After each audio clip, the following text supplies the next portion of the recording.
இங்கே கூடியிருக்கும் என் கண்முனை கூடியிருக்கும் என் குடும்பத்தைச் சேர்ந்தவர்கள மேடையில் வாழ்த்த வந்திருக்கும் என்னுடைய அன்பு சகோதரர் வேல்முருகன் அவர்களை. ஏன்னா அவரையே எனக்கு ரொம்ப பிடிக்கும்னா நம்மளை மாதிரி ஒரு துணிச்சல்காரர், யாருக்கும் பயப்பட மாட்டார். அவர் பட்டதை சொல்லிடுவார். பட்டதை சொல்கிறதுனால அவர் நிறைய பட்டிருக்காரு, அது வேறு விஷயம். இருந்தாலும் அதெல்லாம் பற்றி கவலை இல்லாமல் பேசிக்கிட்டு இருந்தேன். அதனால் சொன்னார்.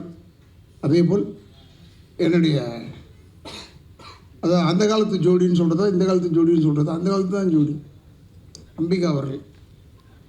நாங்கள் நடித்த படமெல்லாம் நல்லா ஓடிச்சு. இல்லை பேய் வீடு நாகம், அப்புறம் வீரன் வேலுத்தம்பி எல்லாத்துலேயும் பண்ணியிருக்கோம். எங்களுக்கு ஏன்னா என்னோட ஹீரோயின் செய்கிறதுக்குன்னு ஒத்துக்கிட்டு நடித்த ஒரே ஆளே தான். ஏன்னா இதெல்லாம் திருட்டுராஜாக்கள்லாம் கடல் கடந்து போனதுனால, கோவாக்கெல்லாம் போனதுனால அங்கே இல்லைங்க அவங்களுக்கு ஜோடி இல்லைன்னு சொல்லிட்டாரு எங்கள் இயக்குனர் ராமநாராயண் சார். அதே மாதிரி அண்ணன் சிஎம்கே ரெட்டி அவர் எங்களவர். இப்போ சொன்ன பிரச்சனையாகிடும்.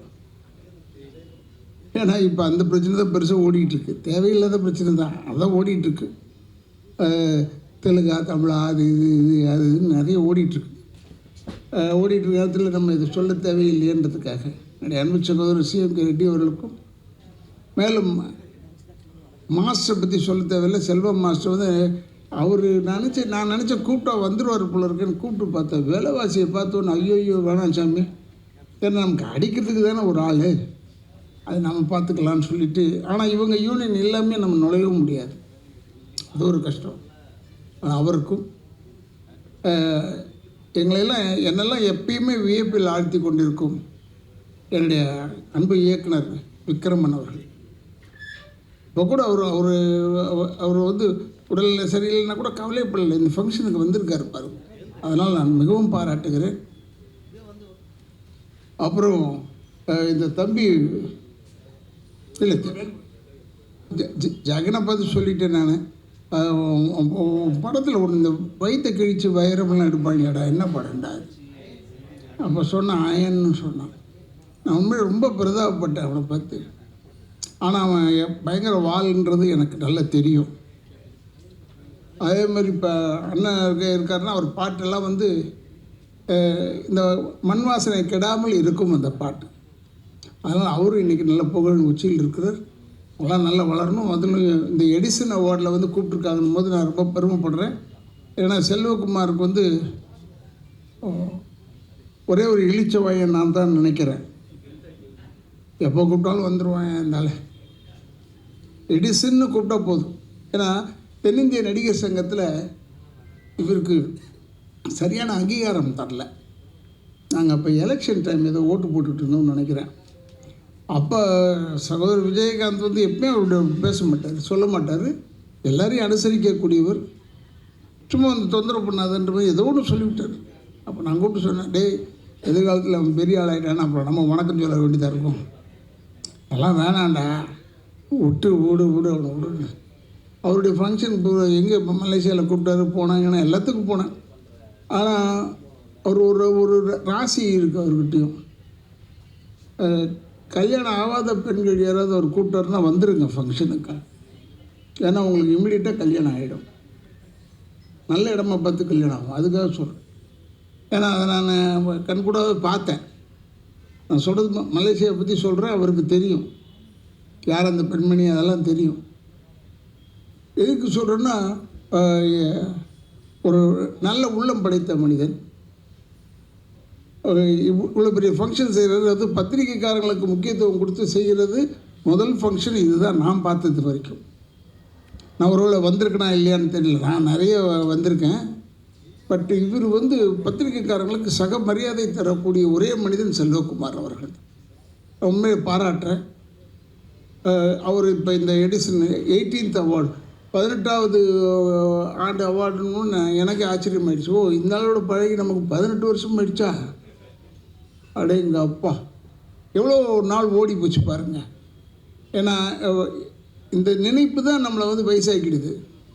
அது வரைக்கும் நான் இளமையாக இருந்தேன் உள்ளே வர வரைக்கும். இந்த 18வது அவார்டை பார்த்த உடனே தான் கொஞ்சம் பின் வாங்கிட்டேன். அதனால் எனக்கு ஆரம்பத்துலேருந்தே தெரியும்னு சொன்னதை மறந்துடுங்க அவரை. And is a very good man. இப்போ கூட அண்ணன் ரொம்ப அற்புதமாக எங்களெல்லாம் அறிமுகப்படுத்தினார். அதாவது கட்டுறதுக்கு உதவும் மூங்கில், அப்புறம் தேவையில்லாத வாழை மரத்தை வச்சு, இது வந்து கலைஞர் சொன்ன கதை எங்களுக்கு, நான் இல்லைன்னு சொல்ல. அப்போ தேவையில்லாத வாழை மரத்தை வச்சு தான் ஃபங்க்ஷன் பண்ணுவாங்க, அது தூக்கி ஓரத்தில் போட்டுருவாங்க. பட் இருந்தாலும் அதையும் மதித்துன்னு சொன்னார். சொல்லிவிட்டு உடனே என்ன தான் கூப்பிட்டாரு முதல் அவார்டு. அப்போ நாங்கள்லாம் மூங்கி மரம்னு நினைக்கிறோம். இப்போ அப்படி ஆயிட்டோமா என்னன்னு தெரியல. நாங்கள் ஆனால் எப்பயுமே நான் வந்து வாழை மரமாக இருக்கணும், எந்த மரமாக இருந்தாலும் ஒன்றும் தப்பு இல்லை, நல்ல மரமாக இருக்கணும், அவ்வளோதான் என்று சொல்லி அண்ணன் வந்து எங்களை ரொம்ப அற்புதமாக அறிமுகப்படுத்தினார். அதனால் அவருக்கும் என்னுடைய வணக்கங்களை கூறி, செல்வகுமார் அவர்கள் இந்த ஃபங்க்ஷனை எடுத்து செய்கிறதுல எப்பவுமே வல்லவர். பல பேருக்கு பல வெளிநாடு காமிச்சிருக்கார். பட் என்னெல்லாம் அவர் கூப்பிடுறதா இருந்தால் மேக்ஸிமம் உள்நாடு தான் கூப்பிடுவார். ஏன்னா நான் கொஞ்சம் ஒரு நல்லவன் இல்லை, அதனால் ஒருவேளை கூப்பிட மாட்டாரா என்னன்னு தெரியாது. அதனால் சில டைமில் கூப்பிட்ருக்காரு. இப்போ மலேசியாலாம் கூப்பிட்டு போயிருக்காரு. மலேசியா வந்து என்னுடைய தாய் வீடு மாதிரி. எல்லாமே என்ன, எனக்கு நிறைய நண்பர்கள், நிறைய நானே போய் தனியாக போய் பார்த்துட்டு வரக்கூடிய அளவுக்கு தகுதி உடையவர்கள் அங்கே. மற்ற ஊர்லலாம் எனக்கு அவ்வளோவா தெரியாது. இருந்தாலும் இத்தனை வருஷம், கிட்டத்தட்ட 52வது வருஷம் சினிமாவில் இருக்கேன். இதில் நான் பார்த்ததே என்னென்னா, எங்கள் ஐயா சொன்னதான் ஞாபகம். படுத்துக்கிட்டு இருக்கும்போது கூட சினிமாக்காரன் காலை ஆட்டிக்கிட்டே தான் தூங்கணும். ஏன்னா செத்து போயிட்டேன்னு சொல்லிட்டு வேற ஆளை போட்டுருவாங்கடான்னு. ஆனால் அவர் காலத்துக்கு அவர் அந்த சொல்லியிருக்காரு. பட் இப்போல்லாம் அப்படி இல்லை. என் சைஸுக்கு ஒரு ஆள் இருந்தால் போதும், அந்த ஆளை போட்டுருவாங்க. சைஸுக்கு தான் இப்போ வேணும் என்று சொல்லி, அது மாதிரி இல்லாமல் இப்போல்லாம் வந்து நல்ல புதுமையான படங்கள்லாம் எடுக்கிறாங்க. அதனால் அந்த புதுமையான படங்கள்லாம் எடுக்கும்போது நம்மளும் பெருமையாக நினைக்கிறோம். இப்போ கூட ஒரு சினிமாவில் இருந்த ஒரு சகோதரர் இப்போ பெரிய இயக்கத்துக்கெல்லாம் போட்டியாக நிற்கிறார். அப்படின்னும் போது சினிமாவை நாம் பெருமையாக நினைக்க வேண்டும்.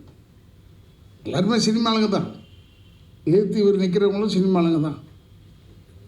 ஆனால் இந்த சினிமாவை பொறுத்தவரை எந்த நேரத்தில் எது வெடிக்கும்னு சொல்ல முடியாது. அதுக்காக சொல்கிறேன். இப்போ நான் பேசிகிட்டு போகிறேன், போய் இறங்கி கொஞ்சம் கீழே போகிறதுக்குள்ளே நான் தலைவன் ஆகிடுவேன் திடீர்னு. அப்போ எனக்கு தெரியும், ஏங்க தலைவன் ஆகிட்டீங்கன்னு கேட்கவும் முடியாது நீங்கள். ஏன்னா சினிமா அப்படி. சினிமாவின் ரசனை வந்து இப்போ ஒரு பிரமாதமான ரசனை. சினிமா வந்து இருந்தோம்னா நமக்கு கூட்டம் சேரும்னு மட்டும் நினைக்கக்கூடாது, அர்த்தத்தோடு கூட்டம் சேரும்னு நினைக்க வேண்டும் என்று சொல்லி, என்னுடைய அன்பு சகோதரர்கள் செல்வகுமார் அவர்கள் இந்த ஃபங்க்ஷனை தொடர்ந்து செஞ்சிகிட்ருக்காரு. இன்னும் நான் பேராசைக்காக சொல்லவில்லை, இன்னும் ஒரு 30 வருஷம் நடத்தினா கூட நான் இருக்கணும், அதை பார்க்கணும் என்று சொல்லி, அதுதான் என்னுடைய வேண்டுதல் என்று சொல்லி, என்னை இவ்வளோ தூரம் கூப்பிட்டதுக்கு, அழைத்ததுக்கு என் குடும்பத்தின் சார்பாகவும் திராவிட இயக்கத்தின் சார்பாகவும் நன்றியை கூறி விடைபெறுகிறேன். நன்றி.